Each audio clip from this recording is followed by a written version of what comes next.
وہ شامیر سے کہتی ہیں کہ کیا ہر وقت اپنی بیوی کے ساتھ بیٹھے رہتے ہو؟ تمہیں ابو بلا رہے ہیں، ان کی بات سنو۔ شامیر کے باہر جاتے ہی پروین بیگم اس کے پاس جاتی ہیں اور اس کو کہتی ہیں کہ اپنی عقل کو ذرا ہاتھ ڈالو۔ شادی تو تمہاری عائشہ کے ساتھ ہو گئی ہے، اب کارخانے میں اپنے قدم جماؤ۔ ظفر سے کہو کہ تمہیں کارخانہ تمہارے نام کر دے، اور اب عائشہ کے ذریعے ظفر کی جائیداد حاصل کرنے کی کوشش کرو۔ شامیر اپنی ماں کی یہ سب باتیں سن کر بہت زیادہ غصے میں آتا ہے اور کہتا ہے کہ میں نے عائشہ سے جائیداد کے لیے شادی نہیں کی اور نہ ہی مجھے یہ سب کچھ چاہیے۔ آپ بھی سب کی ضد کرنا اب چھوڑ دیں۔ اور دوسری طرف جب ظفر ماہرہ کی ماں کا پتہ کرنے ہسپتال جاتا ہے تو اسی وقت وہاں ایمن اور علی بھی آئے ہوتے ہیں۔ ایمن کی نظر جیسے ہی اپنے چاچو پر پڑتی ہے تو وہ علی سے کہتی ہے کہ علی چاچو، اور دونوں اپنا منہ چھپانے کی کوشش کرتے ہیں۔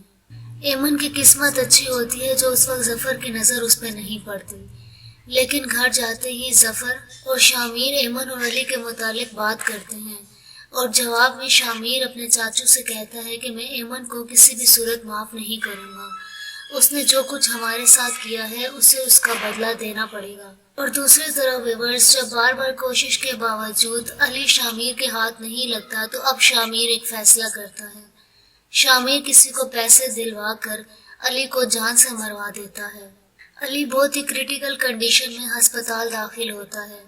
شامیر کی اس حرکت کی وجہ سے خالد صاحب اور تمام گھر والے بہت ہی زیادہ پریشان ہوتے ہیں۔ ویورز، آپ کے خیال میں کیا علی شامیر کے وار سے بچ جائے گا یا نہیں؟ کمنٹ سیکشن میں اپنی رائے کا اظہار ضرور کیجیے گا۔ شکریہ۔ دیکھیں گے مائرہ کی ماں کی طبیعت بہت ہی زیادہ خراب ہوتی ہے۔ شامیر عائشہ سے کہتا ہے کہ ہمیں ان کا پتہ کرنے جانا چاہیے۔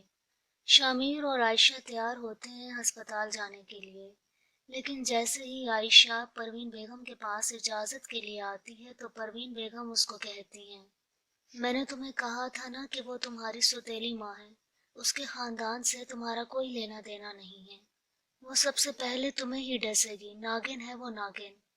اور آخر پروین بیگم عائشہ کو شامیر کے ساتھ ہسپتال جانے سے روک ہی دیتی ہیں۔ عائشہ اب بیچاری شامیر کی جانب دیکھتی ہے، اور اس کے بعد ظفر پروین بیگم کے پاس آتا ہے اور اس کو کہتا ہے کہ آخر ایسی کیا وجہ ہے کہ آپ نے عائشہ کو ہسپتال جانے سے روک دیا؟ مائرہ اب جو بھی ہے رشتے میں عائشہ کی ماں لگتی ہے، آپ کو یوں سے منع نہیں کرنا چاہیے تھا۔ اور اس کے بعد ظفر خود مائرہ کی ماں کا پتہ کرنے ہسپتال چلا جاتا ہے، اور دوسری طرف علی اور ایمن بھی اسی ہسپتال میں آئے ہوتے ہیں۔ علی کی گاڑی لگنے کی وجہ سے ٹانگ میں فریکچر آ جاتا ہے، وہ دونوں اسی سلسلے میں ہسپتال آئے ہوتے ہیں، اور ظفر کا بھی اس وقت وہاں آنا ہو جاتا ہے۔ ظفر جیسے ہی ہسپتال میں داخل ہوتا ہے ایمن کی نظر اس پر پڑتی ہے اور وہ علی سے کہتی ہے چاچو، اور دونوں اپنا منہ چھپانے کی کوشش کرتے ہیں، لیکن آخر کار ظفر ان دونوں کو دیکھ ہی لیتا ہے۔ ظفر سمجھداری کا مظاہرہ کرتے ہوئے ہسپتال سے واپس آ جاتا ہے، وہ ایمن سے کچھ بھی نہیں کہتا، لیکن گھر آ کر شامیر کو ساری خبر دیتا ہے۔ ظفر شامیر سے کہتا ہے کہ آج میں نے ہسپتال میں ایمن اور علی کو دیکھا، اپنی عزت کی خاطر میں خاموشی سے وہاں سے واپس آ گیا، جس کے جواب میں شامیر اسے کہتا ہے کہ ایمن نے جو کچھ ہمارے ساتھ کیا ہے میں وہ کبھی نہیں بھول سکتا، ایمن کو اس بے عزتی کا بدلہ دینا ہوگا۔ ویورز، آپ کے خیال میں کیا شامیر علی کی جان لینے کے بعد ہی چین سے بیٹھے گا یا نہیں؟ کمنٹ سیکشن میں اپنی رائے کا اظہار ضرور کیجیے گا۔ شکریہ۔ دشمن کی اگلی قسط میں آپ دیکھیں گے مائرہ کی ماں کی طبیعت بہت ہی زیادہ خراب ہوتی ہے۔ شامیر عائشہ سے کہتا ہے کہ ہمیں ان کا پتہ کرنے جانا چاہیے۔ شامیر اور عائشہ تیار ہوتے ہیں ہسپتال جانے کے لیے، لیکن جیسے ہی عائشہ پروین بیگم کے پاس اجازت کے لیے آتی ہے تو پروین بیگم اس کو کہتی ہیں، میں نے تمہیں کہا تھا نا کہ وہ تمہاری سوتیلی ماں ہے، اس کے خاندان سے تمہارا کوئی لینا دینا نہیں ہے، وہ سب سے پہلے تمہیں ہی ڈسے گی، ناگن ہے وہ ناگن۔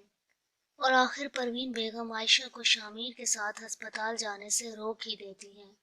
عائشہ اب بیچاری شامیر کی جانب دیکھتی ہے، اور اس کے بعد ظفر پروین بیگم کے پاس آتا ہے اور اس کو کہتا ہے کہ آخر ایسی کیا وجہ ہے کہ آپ نے عائشہ کو ہسپتال جانے سے روک دیا؟ مائرہ اب جو بھی ہے رشتے میں عائشہ کی ماں لگتی ہے، آپ کو یوں سے منع نہیں کرنا چاہیے تھا۔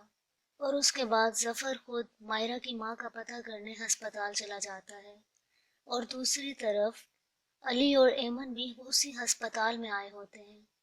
علی کی گاڑی لگنے کی وجہ سے ٹانگ میں فریکچر آ جاتا ہے۔ وہ دونوں اسی سلسلے میں ہسپتال آئے ہوتے ہیں اور ظفر کا بھی اس وقت وہاں آنا ہو جاتا ہے۔